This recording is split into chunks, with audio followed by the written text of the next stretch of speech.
जीवन जीने के तरीके हैं, जैसे कि अगर आप ऐसे समझें कि अगर आपका खान-पान सही नहीं हो तो आपका शारीरिक स्थिति थोड़ी-सी गड़बड़ होती है, वैसे ही अगर आपके तरीके जीवन जीने के थोड़ी सही नहीं हो तो दुःख, पीड़ा, वेदना ये घेर लेती है आपको।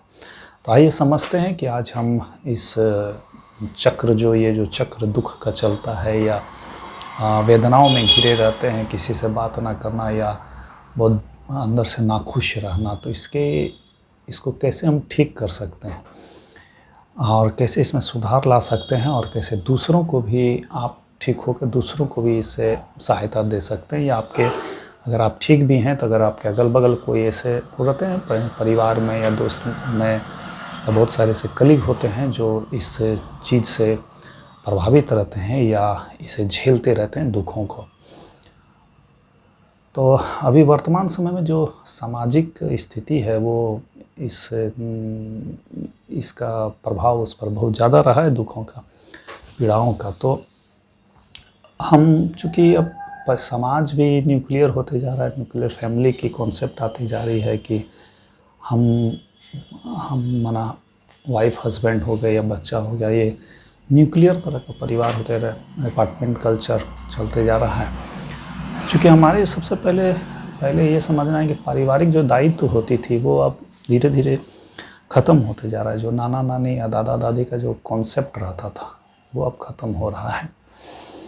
पहले के समय में ये था कि संवेदना जागृत रहती थी कि जैसे आप परिवार में किसी के साथ रहते हैं या जिसे दुख आया तो दुख बँट जाता था, ताकि बहुत सारे लोग होते थे, जॉइंट परिवार का कॉन्सेप्ट था, तो दुख मिट जाते थे उसमें, तो दुखों का प्रभाव कम रहता था। लेकिन अभी जो समय चल रहा है, जो समाज है, इसमें बड़प्पन ज़्यादा दिखाने का प्रभाव, ज़्यादा अपने को लाइमलाइट में रखने की आदत, दूसरों से अपने को उच्चतर दिखाना, ये सब कुछ चीज़ें होती है जो आपको धीरे धीरे करके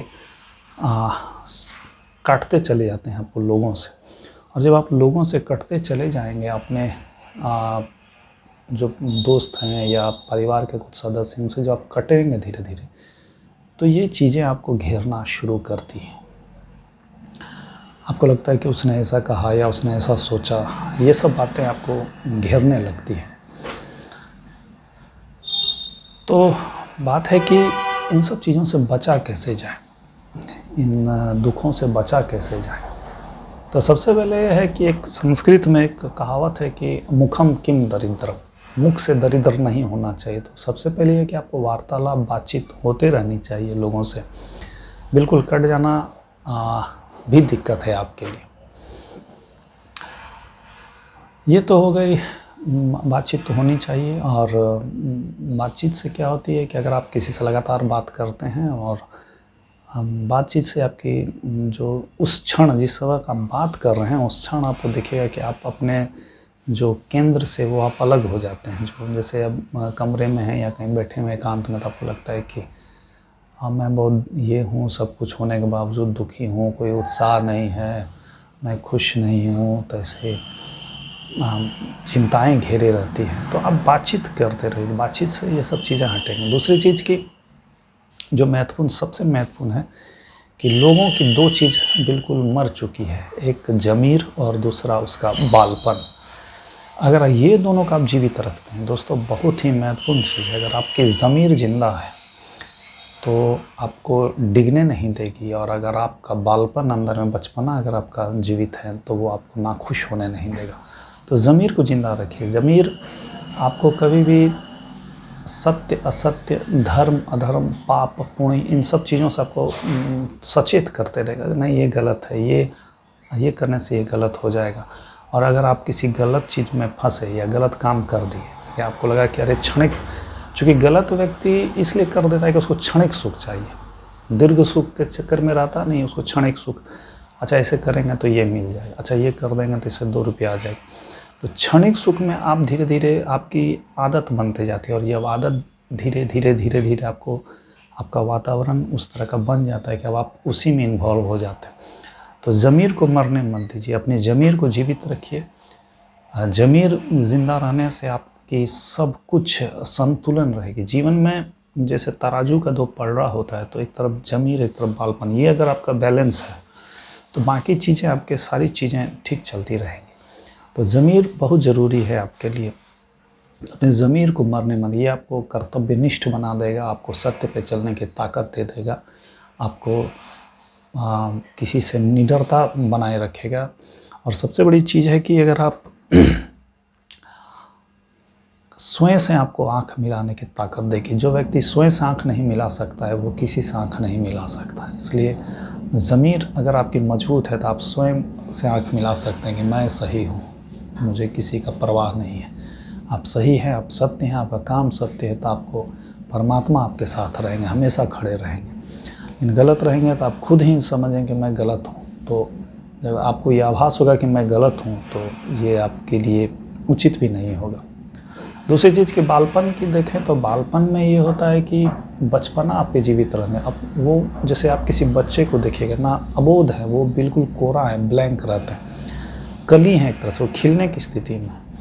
तो बालपन बचपना आपका बहुत अंदर से बचपना बनाए रखिए, हर चीज़ में मज़ा लीजिए। क्योंकि बच्चे को देखिएगा किसी भी चीज़ को उठा लेंगे, मान लीजिए कुछ गिरा हुआ उसी से लेकर खेलने लगे, कुछ ये मिल गया कुछ वो मिल गया, कोई भी चीज़ डब्बा ढक्कन कुछ मिल गया तो उससे खेल रहे हैं। या मजिल चार छोटे छोटे बच्चे हैं तो अपने में खेल रहे हैं, उनको किसी चीज़ की परवाह नहीं रहती है कि ना भूख की ना प्यास की, बस खेल में धुन में। तो इसी तरह जीवन को आनंद लीजिए, जीवन एक खेल की तरह लीजिए, खेलना शुरू कीजिए उससे और आनंद में रहिएगा और खुश रहिएगा उससे। तो अपने बचपन को जीवित रखिए अंदर में, अरे हंसते बोलते रहे, कुछ नहीं, क्या है जो होगा ठीक है। और बहुत सारी चीज़ें हैं कि अगर आप कभी आप ध्यान से देखिएगा, आप सुबह उठिए और शाम तक या रात्रि तक आप देखेंगे तो आपको लगभग गिनेंगे, अगर आप नोट कीजिए या गिनेंगे तो लगभग 100 चिंताएं आपको दिखेंगी, 50-100 जो भी देंगे। लेकिन वैसी चिंताएं जब आप उसको डिलीट मारेंगे ना, तो अगर आप चेक करेंगे उसको तो देखेंगे अरे ये तो फालतू है, ये बेकार, इसको तो मैं बेकार ऐसे समझ रहा था, ये ऐसे है, ये वो ऐसे। तो वो तो काल्पनिक आपको घिरे रहते हैं, उसमें से 100 में से लगभग 99-98 तो फालतू की चीज़ें थी। एक आध चिंताएँ ऐसे रहती है कि आप थोड़े से उस पर कॉन्शियस हो गए कि अच्छा देखें ये क्या है, तो अरे ये भी तो कुछ नहीं है, तो ऐसे सॉर्ट आउट हो जाएगा। तो ये आपके रखने, किसी भी चीज़ को जैसे आप अपने अंदर इनहेल किए या अंदर डाले उस चीज़ को, तो वो अब आपको घुमाना शुरू करे, हम आ गए हैं अब मेरे अनुसार चलो। लेकिन दूर से ही उसको हाथ जोड़ ले, अरे भाई ठीक है आप वहीं रहिए। तो इस तरह चिंताओं से हम मुक्त रह सकते हैं। और ये एक दिन में ठीक नहीं होगा, धीरे धीरे आप इसको पहले 5 मिनट की आदत बनाइए। 5 मिनट में लगे आपको कि मैं ठीक हूँ, कोई दिक्कत नहीं है, मेरी सारी चिंताएं ठीक है, आनंद 5 मिनट का मज़ा लीजिए। फिर इसको धीरे धीरे 10 मिनट का मज़ा लीजिए। तो ऐसे करेंगे तो आपको फिर 1 घंटा 2 घंटा का आदत होने लगे कि अच्छा 2 घंटा मेरे को ऐसे रहना। अपने माइंड को सेट कीजिए कि 2 घंटा हमको इस तरह रहना। अपने बचपना आप जीवित रखिए, आनंद भीतर से खुश रखिए, और भीतर से खुश रहिएगा तो सब कुछ आपका ठीक रहेगा। तो दोस्तों एक ये छोटी सी कहानी तो नहीं कह सकते, एक सलाह मानिए एक छोटे भाई की, और सलाह मैं दिया आप लोगों को, इस पर अमल कीजिए और इस पर थोड़ी सी बारीकी से ध्यान दीजिए तो जीवन खुशनुमा बना रहेगा। और अगर आप जीवन में खुश हैं, आप किसी भी पद ओहदा कहीं भी हैं, तो आप अगर खुश हैं तो सब चीज़ का मज़ा आएगा। लेकिन अगर आप बहुत ऊंचे पद पर भी हैं और अगर अंदर से आनंद और खुशी नहीं है, तो दोस्तों मैं कहता हूँ आप भले दूसरे को ना कहें, लेकिन आप खुद से सवाल कीजिएगा कि इतने सब कुछ होने के बावजूद भी मैं वो चीज़ मुझे नहीं मिल रहा है जिस चीज़ की मिलना चाहिए मुझे। तो सबसे बड़ी खुशी जो है, जो आपको अंदर से खुश से ज़्यादा आनंद रहने, खुशी तो क्षणिक हो जाएगी लेकिन आनंद आपको 24 घंटे उसमें आप रहिएगा। और अगर आप आनंदित हैं तो आपको रोग भय दुख पीड़ा किसी भी चीज़ कोई आप में सटेगा नहीं, सारी चीज़ आपसे दूर रहेंगी। इसलिए अपने आप को आनंदित रखिए। धन्यवाद।